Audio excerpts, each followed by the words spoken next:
Buenos días. Bueno, muy contento de estar en este foro. Muy importante hablar en Europa y especialmente en Italia en estos momentos acerca de los derechos humanos y la democracia que Cuba necesita. Abrir los ojos a muchas personas que creemos que todavía no conocen toda la extensión de lo que está pasando en Cuba. Voy a tratar de colgarme el micrófono aquí para poder hablar. Espero que se oiga bien. Antes del 11 de julio de 2021, Cuba tenía un entorno de entre 135 y 150 presos políticos, puramente políticos, además de estos, que usualmente eran periodistas independientes, intelectuales disidentes y activistas de derechos humanos. Más de 11.000 personas en Cuba estaban sentenciadas por condenas predelictivas. Es decir, eran personas, según el Código Penal de Cuba vigente hasta hace un mes, en las que se observaba una conducta contraria a la moral socialista. Eso les hacía proclives a poder cometer delitos en el futuro. Para el Código Penal de Cuba, esto era predecir un hipotético futuro. Es decir, como la película Minority Report de Tom Cruise, pero en la realidad. Imaginen esto por toda Cuba. Cientos de miles de jóvenes de todo el país han pasado de 1 a 4 años de prisión por esta predicción de una conducta observada en contradicción con la moral socialista. Sin delito, ni en grado de tentativa. 4.000 nuevos condenados cada año, permaneciendo 11.000 condenados cada año. Tremendo. En las cárceles de Cuba hay más de 90.000 presos. Otros 40.000, 37.500 salieron en los documentos, estaban condenados, pero tenían medidas de limitación de libertad domiciliaria. Los documentos originales que fueron filtrados a Prisoners Defenders desde los más altos estamentos del gobierno de Cuba fueron revisados por numerosos medios de prensa, como Le Point, Le Monde, New York Times y muchos otros. Su verificación dio lugar a conocer, por fin, el hacinamiento de presos en Cuba, el país del mundo con mayor número de presos per cápita. La situación parecía no poder ser peor, pero lo fue a partir del 11 de julio de 2021. Aquel día, de forma espontánea, las calles de más de 50 ciudades en Cuba se llenaron de ciudadanos alzando lemas pacíficos como Patria y Vida, Libertad, No tenemos miedo o Abajo Díaz-Canel. Todas esas expresiones son opiniones que no emplean ni el insulto ni las malas palabras. Pero el presidente de Cuba salió a la televisión y les dijo a los militantes del Partido Comunista que salieran a la calle al combate contra los contrarrevolucionarios, poniendo pueblo contra pueblo. En realidad, los revolucionarios estaban realmente en las calles gritando libertad, mientras los involucionarios, los reaccionarios, los represores, iguales o peores que Batista en los años 50, salían a la calle a agredirles. Pero ¿quién salió a las calles al combate? ¿Creen que el pueblo salió a luchar contra sus iguales? Realmente no. Las fuerzas especiales, el ejército, todos se vistieron de civiles, siguiendo ese mandato, y fueron montados en autobuses. Se les suministraron bates de béisbol, barras de metal y armas, y entraron a palos e incluso tiros contra los manifestantes. Entre 5.000 y 8.000 personas fueron detenidas en unos días. Al mismo tiempo, el régimen aprovechó para ir a las casas de todos los catalogados como contrarrevolucionarios y hacer una razzia por todo el país. De los más de 5.000 detenidos fueron procesados penalmente en torno a 2.000. Ha pasado año y medio y las sentencias penales siguen saliendo. En este momento hay 1.057 personas con condenas o limitación de libertad impuestas, violando toda la legalidad, incluso la cubana. De los 1.057, 123 mujeres, 36 niños y niñas, 16 de ellos acusados por sedición. En su último informe, el Comité de los Derechos del Niño de Naciones Unidas ha publicado, en junio del año pasado, ha publicado que 410 menores sufren prisión en Cuba, de los cuales 260 tienen entre 16 y 17 años, pero 150 tienen menos de 15 años. Volviendo a los presos del 11J, 190 de ellos han sido acusados de sedición, nada menos, por salir a la calle a manifestarse. 938 prisioneros políticos de los 1.057 documentados por Prisoner Defenders han sido ya sentenciados. Las penas son superiores en la mayoría de los casos a los 5 años de prisión. El 11 de julio salieron a la calle ciudadanos, sus hijos, matrimonios, familias enteras. Y familias enteras están ahora en prisión.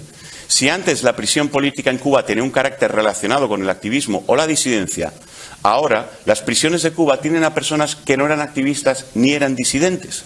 Eran familias sencillas que salieron a la calle a expresarse. Los 2000 procesamientos penales que han tenido lugar en Cuba contra los manifestantes del 11 de julio han tenido además las siguientes 7 escandalosas características. 1. La totalidad de las víctimas fueron llevadas a prisión preventiva y otras medidas de privación de libertad cautelar por orden del policía, al que llaman instructor, pero es un policía, y por los fiscales, sin que juez alguno conociera siquiera de las causas o de los acusados, pues así lo establece la ley del proceso penal en Cuba. 2.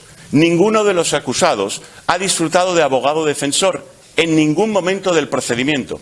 Y les explicaré. Simplemente porque en Cuba no existe la figura del abogado defensor independiente. Son todos abogados del Estado.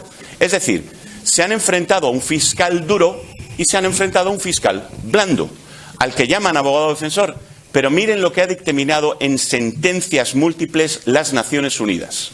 El grupo de trabajo, en este caso de la detención arbitraria, pudo verificar, y esto es textual, que bajo el Decreto Ley sobre el ejercicio de la abogacía y la Organización Nacional de Bufetes Colectivos y su reglamento, dictado por el Ministerio de Justicia, el Ministerio de Justicia ejerce extensivas funciones reglamentarias y de supervisión sobre la profesión legal. Ello incluye la alta inspección de la Organización Nacional de Bufetes Colectivos, la determinación de las tarifas, sirve como instancia administrativa de apelación contra decisiones que niegan el ingreso o separan a individuos de la profesión legal, recibe informes de la Junta Directiva Nacional, puede autorizar el ejercicio de la profesión o aprueba la creación y extinción de bufetes colectivos, supervisa el régimen de entrenamiento de los abogados recién egresados, entre muchas otras. Disposición especial primera, papá. Bueno, esto es lo que dice Naciones Unidas, que ya ha dicho en numerosas sentencias que en Cuba no hay abogados independientes. Por lo tanto, no hay abogados. Lo que son fiscales blandos. Hasta la Organización Nacional de Bufetes Colectivos lo escribe en sus documentaciones públicas. En Cuba fue abolida la abogacía independiente y lo que ha instaurado es una abogacía del Estado. Bien, yendo más adelante, el tercer punto, los tribunales que juzgaron a los manifestantes en Cuba dependen enteramente del Poder Ejecutivo. No me voy a extender mucho para hacer más corta los 7 puntos. El siguiente punto, muy importante, es que en los juicios los peritos y los testigos, todos eran o del Ministerio del Interior o funcionarios del Estado. Todos. Eso es inconcebible que los peritos no fueran de la parte defensora también. No, ni uno era. Y los testigos igual. Los participantes de las manifestaciones fueron arrestados y procesados en el ejercicio de sus derechos fundamentales. Quinta violación terrible. Los delitos usados en las acusaciones, todos ellos han sido condenados y desacreditados por Naciones Unidas y por la CIDH en dictámenes como el 63-2019, 4-2020, 65-2020, 41-2021 y 63-2021 del Grupo de Trabajo de Detención Arbitraria. Por ejemplo, desórdenes públicos, desacato, atentado, sedición, resistencia, peligrosidad social, desobediencia, instigación a delinquir o propagación de epidemia. Todos ellos son ilegales internacionalmente, tal cual están en el Código Penal cubano. Y 7. Muchos de los juicios se llevaron a cabo de forma exprés, oral, sin acta de sentencia, sin abogados y en cuestión de horas. El policía, por medio del juicio sumario por atestado directo, llama al juez por teléfono y con su propio testimonio en 96 horas citan al juez y el juez y el acusado es sentenciado con penas de hasta 1 año por cada delito. Puede estar varios años en prisión sin abogado, incluso no es necesario ni el fiscal en el juicio sumario por atestado directo.